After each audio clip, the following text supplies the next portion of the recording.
જંબુસરનો વિકાસ પથ ધારાસભ્ય ડીકે સ્વામીના હસ્તે 14 કરોડથી વધુના કામોનું લોકાર્પણ અને ખાતમુહૂર્ત કરાયું। 2026-15 માર્ચ જંબુસર નગરપાલિકા દ્વારા શહેરના સર્વાંગી વિકાસને વેગ આપવા માટે આજે વિવિધ વિકાસલક્ષી પ્રોજેક્ટ્સના લોકાર્પણ અને ખાતમુહૂર્તનો ભવ્ય કાર્યક્રમ યોજાયો હતો। જંબુસર આમોદ વિસ્તારના ધારાસભ્ય દેવકિશોર સ્વામીના વરદ હસ્તે આ કામો સંપન્ન થયા હતા। એસટી ડેપો સર્કલથી ટંકારી ભાગોળ સુધીના આધુનિક સીસી રોડનું લોકાર્પણ, અમૃત 2.0 યોજના હેઠળ વિકસિત પિશાચેશ્વર મહાદેવ તળાવ પ્રજા માટે ખુલ્લું મુકાયું। 4.16 કરોડના ખર્ચે થનાર નીલકંઠ મહાદેવ તળાવના ડેવલપમેન્ટનું વિધિવત ખાતમુહૂર્ત।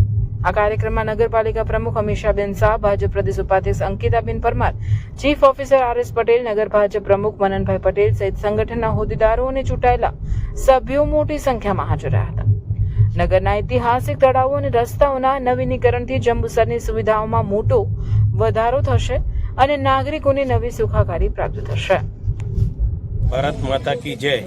આજ રોજ જંબુસર નગરપાલિકા દ્વારા બસ સ્ટેન્ડથી લઈ અને ટંકારી ભાગોળ તેમજ પિશાચ મહાદેવ મંદિરનું તળાવનું કામનું લોકાર્પણ કરવામાં આવ્યું। તેમજ વિશેષમાં નીલકંઠેશ્વર મહાદેવ ખાતે પણ જે તળાવ આવેલું છે તેનું પણ બ્યુટિફિકેશન કામનું ખાતમુહૂર્ત કરવામાં આવ્યું।